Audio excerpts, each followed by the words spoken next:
বিসমিল্লাহির রাহিম। আপনাদের পাশে নতুন ভিডিও নিয়ে আসলাম আমি রঞ্জু। এখানে জল মোটরের বোরিং হচ্ছে বামনবাড়ি মাদ্রাসার পাশে।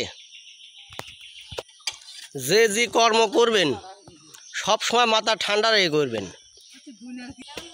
কোনো কাজ করতে লেগে যদি আপনারা উত্তেজনা হন এবং মাথা স্থির না থাকে, আপনি রেগে গেলেন তে কাজ খারাপ হয়ে যাবে। যে কাজই আপনি করুন ঠান্ডা মাথাত করুন। রেগে যাবেন যত ভালো করে কাজ করতেছেন কখনো ভালো কাজ হবে না, কাজ খারাপ হয়ে যাবে।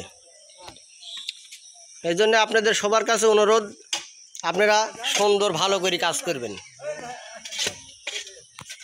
অবশ্যই ভালো কাজের ফলাফল ভালো হবে। আর যদি মাথার ভিতরে আপনি অনেক রকম টেনশন নিয়ে কাজ করেন, কখনো আপনার কাজ ভালো হবে না।